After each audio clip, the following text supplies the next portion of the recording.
تربیت کا سسٹم آج کل چلا ہے dos and do not, dos and do not. تھپڑ لگائیں گے، ڈانٹیں گے، اسے گالیاں دیں گے. استغفر اللہ، کیا والدین ہیں؟ اسے جانوروں کے لقب سے یاد کریں گے. کون سا اسلام ہے؟ کس نے ایسی تربیت دیا؟ حضور صلی اللہ علیہ وسلم فرما رہے ہیں اپنی اولاد کی عزت کرو. اور کیسے عزت آپ نے خود کر کے دکھائی. آپ صلی اللہ علیہ وسلم خطبہ دے رہے ہیں، آپ کے نواسے حضرت حسن اور حضرت حسین رضی اللہ عنہما مسجد میں تشریف لاتے ہیں. حدیث میں جملہ آتا ہے کہ گرتے پڑتے آتے ہیں. اللہ اکبر. ذرا تصور کریں، سوچیں کہ رسول اللہ صلی اللہ علیہ وسلم تشریف فرما ہیں اور آپ کے پیارے نواسے مسجد میں تشریف لائے ہوں گے، گرتے پڑتے آپ کی طرف لپک رہے ہوں گے. کیا منظر ہوگا؟ آپ صلی اللہ علیہ وسلم اٹھے اور لپک کر دونوں کو گود میں اٹھا لیا. سبحان اللہ. کیا آج کا کوئی عالم، کوئی صوفی، کوئی شیخ اپنے بچوں کے ساتھ یہ برتاؤ کر سکتا ہے؟ یہاں میں ایک بات اور عرض کر دوں بچوں کے سلسلے میں. بات جب آئی ہے بچوں اور مسجد کی، تو یہ ایک اتنا خطرناک مسئلہ ہے بچوں کا اور مسجد کا کہ انڈیا پاکستان کی جنگ کوئی حیثیت نہیں رکھتی اس کے سامنے. کوئی حیثیت نہیں رکھتی روس اور یوکرین کی جنگ. اتنی خطرناک جنگ چلتی ہے مسجد میں اس مسئلے کو لے کر. بچوں کی آوازیں کم ہوتی ہیں اور بڈھوں کی آوازیں زیادہ ہوتی ہیں ان بچوں کو چپ کرنے کے لیے. کیا طریقہ ہے؟ اتنے چھوٹے تھے حضرات حسنین کہ وہ گرتے پڑتے آ رہے تھے، گرتے پڑتے. حدیث میں صاف صاف لفظ. آپ اٹھے، لپک کر آپ نے ان دونوں کو گود میں اٹھایا، دونوں رانوں پر دونوں کو بٹھایا اور ممبر پر آپ تشریف فرما ہوئے اور پھر اپنی تقریر جاری رکھی. یہ طریقہ کس نے سکھلایا کہ آپ بچوں کو ڈانٹ کے بھگائے مسجد سے؟ ہاں بالکل وہ حدیث ہے جس میں آپ صلی اللہ علیہ وسلم نے ارشاد فرمایا جنبوا مساجدکم صبیانکم ومجانیکم، کہ اپنی مسجدوں کو بچوں سے اور دیوانوں پاگلوں سے بچاؤ. لیکن اس حدیث کی شرح میں محدثین نے صاف الفاظ میں لکھا ہے کہ اس حدیث میں ان بچوں سے منع کیا گیا ہے جن بچوں کو پاکی ناپاکی کا خیال نہیں رہتا. وہ از خود استنجا نہیں کر سکتے، پاخانہ پیشاب کا خیال نہیں کر سکتے، انہیں نہیں پتا ہوتا، تو ہو سکتا ہے وہ مسجدیں خراب کر دیں. ان کے بارے میں آپ نے فرمایا جنبوا مساجدکم صبیانکم ومجانیکم. اس سے یہ کس نے استدلال کر لیا کہ اپنے بچوں کو مسجد میں مت لاؤ؟ اور آج کے بگڑے ہوئے دور میں اگر بچوں کو مسجد میں نہیں لایا جائے گا تو پھر انہیں کہاں لے کے جائیں گے؟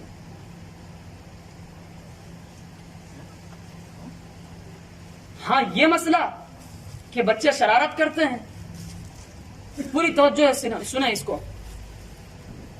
بہت زیادہ کوتاہی ہے، ذمہ داروں کی بھی کوتاہی ہے، مسجد کے ذمہ داروں کی بھی کوتاہی ہے، بچوں کے ذمہ داروں کی بھی کوتاہی ہے اور امت کے ذمہ داروں کی بھی کوتاہی اس سلسلے میں خاص طور سے.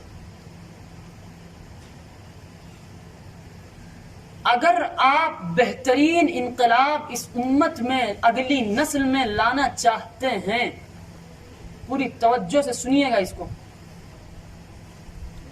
نیکسٹ جنریشن کو مسلمان دیکھنا چاہتے ہیں تو انہیں مسجد سے جوڑیے. اور اس کا بہترین طریقہ یہ ہے کہ آپ اپنے ساتھ انہیں مسجد لے کر جائیے.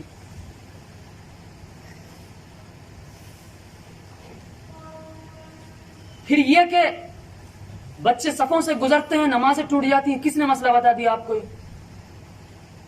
کہاں لکھا ہے مسئلہ؟ بچے تو بیچارے مکلف ہی نہیں، شریعت کا کوئی حکم ان پہ نہیں عائد ہوتا، انہیں کچھ پتہ ہی نہیں ہے. آپ کی نماز ان کے گزرنے سے ٹوٹ جائے گی؟ کیا طریقہ؟ ترکی میں وہاں کے صدر حافظ رجب طیب اردوغان صاحب دامت برکاتہم، انہوں نے ایک نظام بنایا ترکی کی مسجدوں میں کہ جو بچہ فجر کی نماز با جماعت مسجد میں پڑھے گا 40 دن تک، اسے ہم یہ گفٹ دیں گے. جو 39 دن پڑھے گا اسے یہ گفٹ دیں گے، اور جو اس سے کم پڑھے گا اسے یہ گفٹ دیں گے. اور ایسا شاندار نظام ہے کہ مسجد کے سامنے روزانہ کئی سائیکلیں، کئی کتابوں کے پہ گفٹ، کئی کھلونے اور بے شمار انعامات مسجد کے گارڈن میں روزانہ وہاں کے بچوں کے لیے رکھے رہتے. بچہ نماز نہیں پڑھتا، چھوٹا ہے، انہوں نے نظام بنایا ہے کہ مسجد کے ساتھ ایک گارڈن بنایا بچوں کے کھیلنے کے لیے. والد صاحب آتے ہیں نماز پڑھنے، خود مسجد میں گئے، بچے کو پارک میں چھوڑ دیا.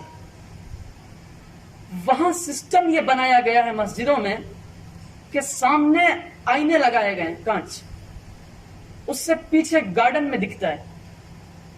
ادھر بچہ کھیل رہا ہوتا ہے اور کھیلتے ہوئے وہ یہ دیکھ رہا ہوتا ہے کہ میرے ابو نماز پڑھ رہے ہیں. بس وہ خود ہی اس کا ذہن بنتا چلا جاتا ہے، خود ہی ذہن بنتا چلا جاتا ہے بچے کا. اور پھر کچھ دنوں بعد بچہ اس گارڈن میں نہیں کھیلتا، مسجد میں آ کر نماز پڑھتا ہے اور باجماعت نماز پڑھنے کا عادی ہوتا ہے. اور پھر کچھ دنوں بعد جب اسے سائیکل ملتی ہے، اس انعام کے طور پر جو اس نے 40 دن فجر کی نماز باجماعت پڑھی، وہ اور پابندی سے نماز پڑھتا ہے اور پورے گھر والوں کو پابندی سے نماز پڑھواتا ہے. اور یہ جملہ انہوں نے نوٹس بورڈ پر ہر مسجد کے باہر لگوا دیا ہے کہ اگر اپنی اگلی نسل کو مسلمان دیکھنا چاہتے ہو تو بچوں کو مت چھوڑو مسجد میں. بچے مسجد میں نہیں آئیں گے تو وہ کہاں جائیں گے؟ وہ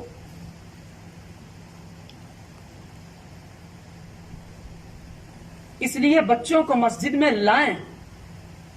ہاں بالکل چھوٹے بچے ہیں، خیال نہیں رکھ سکتے، انہیں نہ لائیں، انہیں گھر پہ مسجد کے آداب سکھائیں اور لائیں. اور بہترین طریقہ اس کا یہ ہے کہ لا کر اپنے بچوں کو اپنے ساتھ کھڑا کریں. یہ مسئلہ بھی آپ کو کس نے بتا دیا کہ چھوٹا بچہ پہلی صف میں نہیں رہ سکتا؟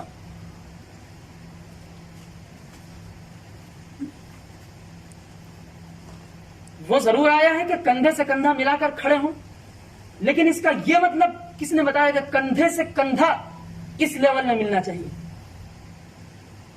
ایک جملہ کہا جاتا ہے لیکن اس کا وہی مطلب نہیں ہوتا. جیسے بچہ کھیل رہا ہوتا ہے، شرارت کر رہا ہوتا ہے، ہم اسے کہتے ہیں کر لو شرارت. تو کر لو شرارت کا مطلب یہ تو نہیں ہوتا اور شرارت کرو تم.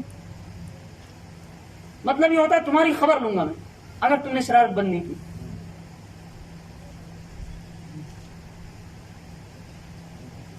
اسی طرح اس جملے کا مطلب یہ نہیں ہے کہ کندھے سے کندھا مل کر بالکل ملا ہوا ہونا چاہیے لیول میں، پھر تو مشکل ہو جائے گی. کسی کا سائز بڑا ہوتا ہے، کسی کا چھوٹا ہوتا ہے. مطلب یہ ہے کہ جب تمہاری صف بالکل سیدھی رہے گی تو ہر ایک کے کندھے کا حصہ ایک دوسرے سے اٹیچ رہے گا، صف بالکل سیدھی رہے گی.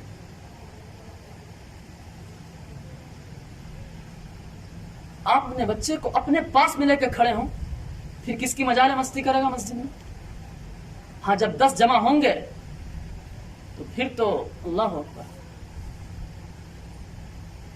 اس لیے خاص طور سے اس بات کو کان کھول کر سن لیں، مسجد کے ذمہ داران بھی، گھر کے ذمہ داران بھی اور امت کے ذمہ داران بھی، کہ بچوں کے سلسلے میں جو کوتاہیاں کر رہے ہیں، اگر آپ یہ چاہتے ہیں کہ آپ کی اگلی نسل مسلمان رہے تو ان کوتاہیوں کو خدا کے لیے بند کیجیے.